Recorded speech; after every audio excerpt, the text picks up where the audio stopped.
Woo! Hello, my dear friends. So excited to spend time with you today. I know this time is important, and I promise you I will put all my effort into these episodes to make sure it's going to be worth it. So thank you for listening. And I know that you're making headway on your health goals right now. I'm proud of you. I hear about all of it in the feedback online, TikTok. I'm listening, I'm watching, I get the messages in the newsletter, and I'm very grateful. Even on YouTube, y'all are, and I know that's more international than anything else. So I'm very grateful that this is helping y'all. So please, if you're going to pay attention, please take some notes because today we are talking about how to recover well after surgery. You should always have a plan after surgery to recover, and it will determine, how well you recover. Because if you don't have a plan, we have to discuss this now because let's just be honest, surgery is going to happen, right? So we got to have a good quality of life moving forward. So let's get right into it. Y'all ready? Let's take some notes. Class is in session. So the first thing that you should consider doing, especially after recovering from surgery, is I want you to change your diet. And honestly, let me rephrase that. Instead of just thinking about waiting to after the surgery, let's just say something you should do and consider when recovering from surgery is change your diet before and after. Does that make sense? Right? You see what I did there? Just a slight change of phrase means everything, the slight change of approach, right? So instead of waiting until the surgery happens, let's eat right before in a healthier way so the surgery even goes better than expected, and that leads to a better recovery than expected. A prime example of this is one of our clients had knee surgery, and they started the rehab before they had the surgery.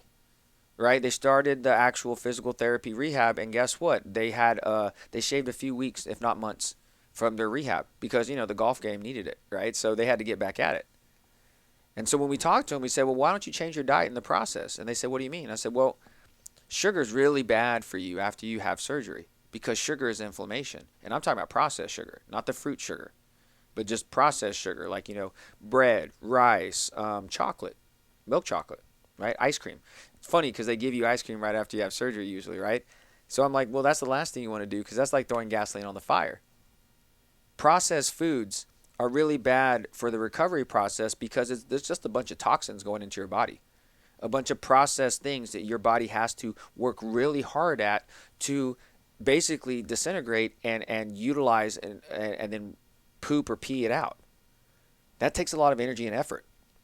If you're also recovering from a surgical wound or a surgery, you don't want to add to that. And I know that some people after surgery, they want to eat whatever they want because they're going to be staying in bed for a week or two. And they're going to just, basically be catered to because I've had many surgeries. I know what it was like. I got whatever food I wanted after surgery. When I was in the hospital, I got whatever hospital food they served me. If not, they brought in food from my favorite wherever, right?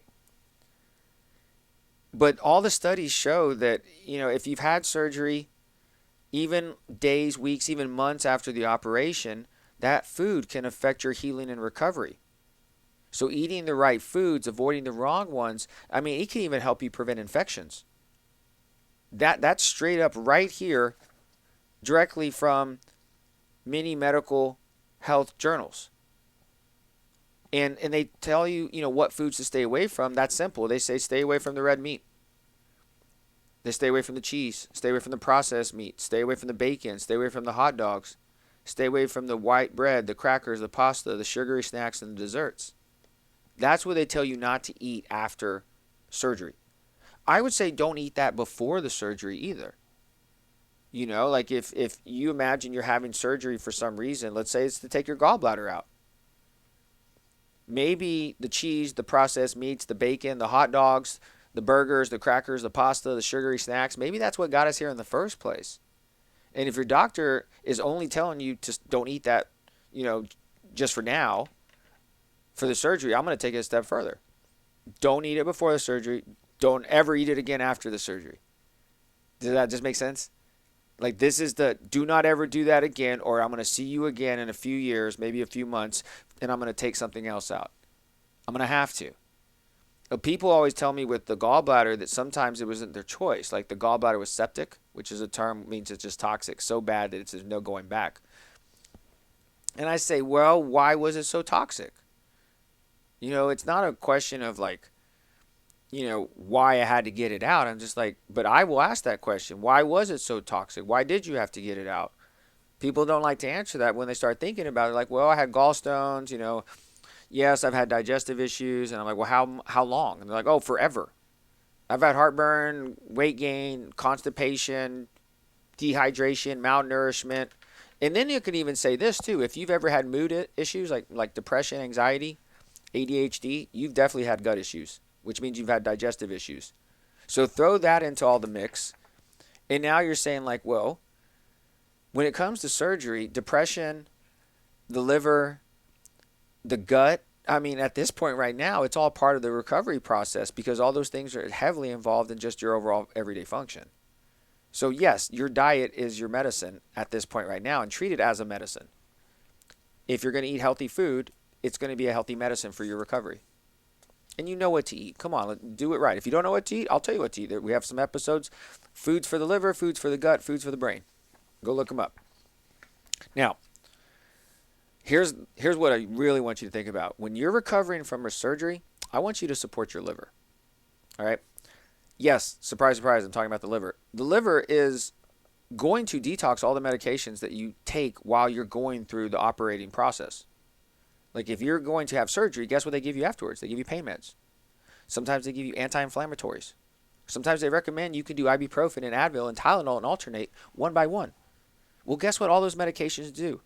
They destroy your liver. And guess what Tylenol does? It destroys your liver.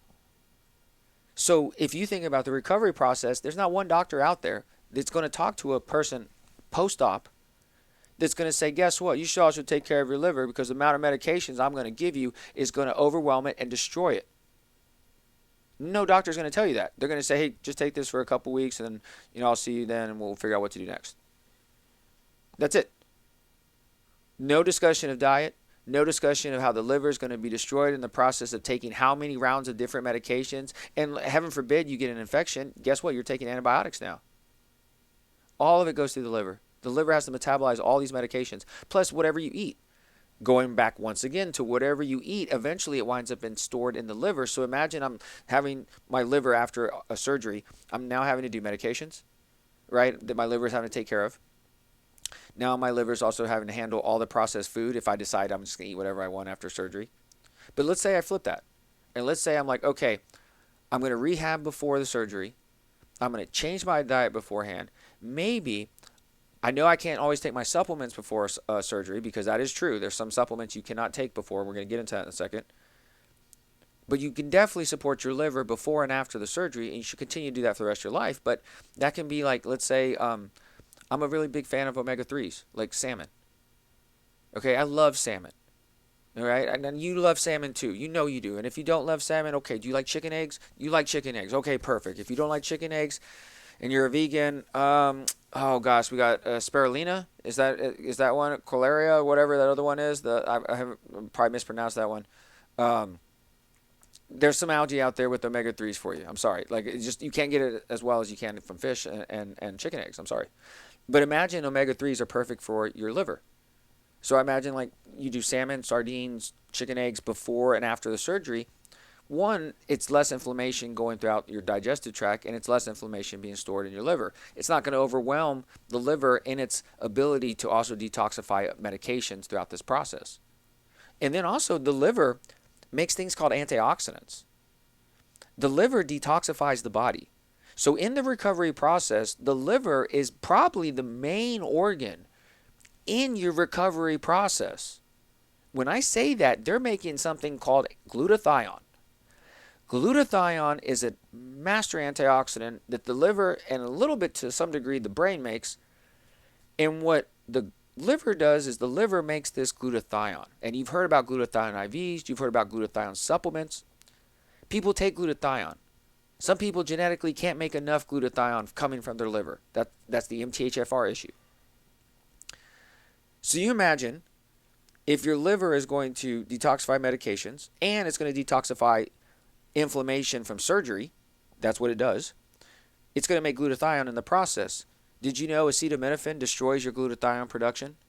Yeah. And like I said, they can say, oh, you can alternate between Tylenol and ibuprofen or, whatever you decide. I'm like, yeah, you're destroying your liver. And your liver can't make glutathione, and now it can't go directly, because this is what glutathione and antioxidants do. It actually reduces cell damage. How much more cell damage can you think of than a surgical incision? You imagine someone cuts into your human body with a scalpel, and they remove or cut or pinch off or clamp or re-sew or attach something into your human body that wasn't there before. You're going to bleed. You're going to ooze. You're going to shift things around. The liver makes sure that it makes enough antioxidants to reduce a lot of that damage to the tissue and the organs that were affected. Yes, white blood cells are involved too, but imagine your body will respond to stress. Remember, we talk about stress all the time. If you have the stress of a scalpel going into your body, one, your body's going to make antioxidants from the liver to help reduce the damage. That's what it naturally does. And then you're also going to make like white blood cells to help make sure you don't have an infection from this. So I just pray that your immune system and your liver are strong enough to withstand the recovery process after you have a surgery. And if I just look at the stats, most people are vitamin D deficient. That's your immune system. And then other people have a fatty liver, which 1 in 4 people in this country do. And no doctor is talking about the liver after the surgery or even before. You imagine even prepping before the surgery. Imagine if I'm your doctor, I'm like, hey, we got to talk about getting your liver in shape for the surgery, man. Yeah. It hasn't been, you got to stop, you got to lay off, you cut back, etc. Eat more of this, change this, blah, blah, blah. Because your liver is going to have to go through a pounding here soon. And your body's going to need it. Easiest thing I can imagine taking for your liver is our Liver Boost by MSW Nutrition. Liver Boost is our strongest liver detox supplement. In my opinion, this is my opinion, I think Liver Boost can help you make glutathione. It has a recipe in there to help the liver support the detoxification pathways. In fact, actually, it can definitely help you in any type of recovery process, whatever it is you're doing when it comes to focusing on your liver, because the liver actually, it's the only organ, when healthy, you could cut it in half and it'll regenerate completely. So if you think about that and you think about recovery and regeneration, you're thinking liver. And if you're thinking surgery, you're thinking supporting the liver because it's going to need help. And that's where it comes down to supplements. So another thing I want you to consider when you're recovering from surgery is I want you to take supplements. And I'm your guy. I'm going to tell you what to take, okay? A lot of people are going to tell you to take vitamin C. That's a start. Vitamin C does help with collagen repair. It does help with collagen production and synthesis. But it's not enough. Vitamin C always is needed with other things for vitamin C to work better. Just understand that, okay? And taking high-dose vitamin C will be beneficial only if you're doing it through an IV. So if you're go through the recovery process and you have the ability to have access to vitamin C IVs, take full advantage of it. Definitely, I think it would help you with the recovery process after surgery. We've done it for people here. And then the IVs are the way to go because it bypasses the digestive tract. Keep in mind, vitamin C supplementation. Vitamin C is a big molecule, so you can't take more than 2 or 3 grams a day. So, and if you're recovering from, surgery, they tell you, watch your diet, all that stuff. So it's like vitamin C IVs, if it's available and it's in your price range, might be a good way to go. But that's why I don't just start with vitamin C. There's another thing that I want you to talk about, understand is amino acids. Amino acids are essential in the recovery process of surgery. And we're definitely going to talk about a bunch of amino acids here. And I use amino acids in my clinic all the time. So if you ever came here and wanted to do a vitamin IV with me, I will maybe put vitamin C in there, but I might put amino acids in there. And a lot of times I favor the amino acids because there's a couple I really want to talk about.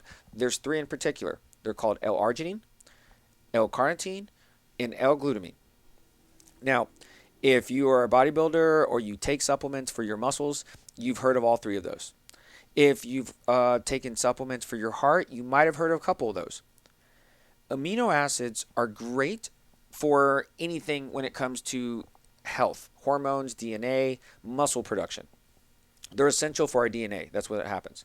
So when I think about supplementation, if I give L-arginine to someone who just had surgery, I can go look at the literature.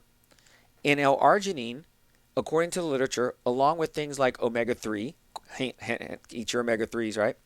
Arginine and omega-3, the fish oil fat, have been shown to have profound effects on wound healing and infections. L-arginine increases blood flow, especially to things like extremities. Think about limbs, think about feet. And they said that IV L-arginine shows lots of benefits even weeks after the IV is completed when it comes to wound healing. And I've always given L-arginine for anyone that's had surgery because it increases blood circulation. It causes vasodilation. I could get into the science behind it, but just understand it's part of this thing called the NOS system. L-arginine increases blood circulation. So then it would help improve blood flow for someone who's had surgery, right? L-arginine. Now, L-carnitine is interesting because there's a study here that shows L-carnitine supplementation before coronary artery bypass surgery actually reduced inflammation after the surgery. And it was actually measured in what's called a blood test known as HSCRP, C-reactive protein, one of my favorite tests to order on all my clients here. It says here the inflammation measured by CRP was reduced with L-carnitine. I give L-carnitine all the time for muscles, muscle repair. I think the heart uses it, right? We obviously know that. But I use L-carnitine for like muscles all the time, especially with like athletes. They love it. Another amino acid, I have to talk about this briefly, is glutamine. We have this in our gut powder. So our gut powder, I don't know, I've just been on this huge glutamine kick lately. I've been fasting every week. I do a 36-hour fast every week. And I do this for many health reasons. And I break my fast with glutamine, our gut powder. All it is just glutamine. There's no fillers. There's nothing else in it. It's just this white powder of L-glutamine. And it's perfect to break your fast with. I usually do like 4 scoops of it, and I mix it with water, and I will have energy within 20 to 30 minutes. I'm not even joking. And it's great for like my 36-hour fast because if I get to 36 hours and I do the scoop of glutamine, it could make me go longer. And it does. Actually, that sometimes is all the basically, I just take the glutamine on my fast and I can go fast longer. And I have this theory about glutamine versus glucose in the body, and I think there's a connection. I just haven't figured it out yet. But it shows here that L-glutamine actually improves the reduction of inflammation in the body after surgery. And it says here it actually was reflected in a shorter length of hospital stay when you give L-glutamine. Because I didn't even know this, L-glutamine is also part of the NO system, the nitric oxide synthase system that the L-arginine is also a part of. Isn't that incredible? So I have this gut powder that I recommend anyone when they have gut issues. It's part of our Good Poops protocol, just like the liver boost, right? And you keep seeing the L-glutamine. You keep talking about the gut. Now you're talking about glutamine for wound care. Like, yes, it's all the same thing. Because remember, amino acids go wherever they need in the body. That's what I'm saying. Like if you need more muscle synthesis because you had surgery, all your amino acids are going to go and help you build more muscle. If you broke your bone, right, the amino acids, and you're going to go make more collagen, right, to go make more bone. Right? If you need more hormones, you'll take amino acids, you'll go make hormones from them. Think about tryptophan. You take tryptophan and use that to turn into serotonin. Tyrosine, another amino acid, you turn it into dopamine. The body it knows what it needs. You got to give it the right support. And if you're not convinced about taking supplements before and even after the surgery, listen to this amino acid, N-acetylcysteine. N-acetylcysteine is the precursor to glutathione. Remember we talked about glutathione, the master antioxidant that comes from the liver? If you give yourself NAC, N-acetylcysteine, it will actually, oh my gosh, I can't even begin to tell you what it does. I would recommend NAC before and after a surgery. Let your doctor know you're doing it. And what NAC has shown is that it helps promote the healing of even chronic wounds. NAC has been shown repeatedly to help with several wound care, complete healing, and reduction of wound size in patients treated with NAC. Incredible. Give yourself some NAC. We give it in IVs here. And coincidentally, if you went to the hospital and overdosed off of Tylenol, they would give you an IV bag full of NAC. NAC can help you make more glutathione. So now you're seeing it. NAC, glutamine, carnitine, L-arginine. I'm going to throw one more supplement out there. You ever heard of resveratrol? Resveratrol is one of my favorite supplements. It's in our mitochondriac by MSW Nutrition. I take it every single morning right after I take my gut powder. Resveratrol also increases the nitric oxide synthase pathway, just like L-arginine does, that increases vasodilation and wound care. Incredible, right? So you take those supplements, right? Now you're detoxing the liver even before you go into surgery. You're reducing inflammation after the surgery. Right after the surgery, I want you to do red light therapy. Okay, red light therapy. I do red light therapy weekly. There's not a week that goes by that I don't do red light therapy. We have a panel here in our clinic. It's been one of the best investments. And I repeatedly tell people all the time, you need to invest in a red light. A really good red light panel, one that's medical grade, has been shown to help with skin, muscle tissue, and other parts of your body in the healing process, and it may even reduce scarring. So when you talk about like C-sections, we had this lady come in one time. She got an IV from us with amino acids, vitamin C. It was already reducing inflammation. Right after, there was a planned C-section. She comes in, does an IV. I make a custom IV for her. And then there's this red light therapy that we put directly on her scar to reduce the inflammation, reduce the scarring. And we did this several times right after the C-section. And this was the client's idea. And I said, this is a great idea. I concur. Let's do this. And guess what? Like a year or two later, when the client came back, I asked, how did it go with the recovery process? She says it was the best thing. I recovered so quickly. I mean, you can't even tell. And she showed me the scar, and you couldn't even tell the scar was there. Because she did I think 3 or 4 IVs and red light therapy right after the C-section. And then she was already working on her pelvic floor, exercises. So you think about the red light therapy, and that brings me to my last thing. You're doing the red light therapy, you're taking the amino acids, you've changed the diet, you're focusing on your digestive tract, which includes the liver and your gut, before and even after surgery. The last thing you should consider when you get surgery done is you need soft tissue work. Talking about the C-section there, when the new mom was here, I said you should go and see our good friends, the masseuse down the road, who's great at soft tissue work. I do soft tissue work here because I'm a chiropractor. But I said, I think I feel more comfortable sending you to them because they see a lot of women with C-sections. And so the lady went over there, and I knew what they were going to do. They were going to basically work on all the scar tissue around the incision, all the muscles they were cut into. And if you think about that area, you can massage that area after you can massage the scar right after the surgery, and you will lessen your chances of scarring. Because what happens whenever you have damage to the body, you send calcium over there. Like you break a bone, you send calcium to your bones to regenerate a new bone. If you twist an ankle, guess what? You send calcium over to the tendon.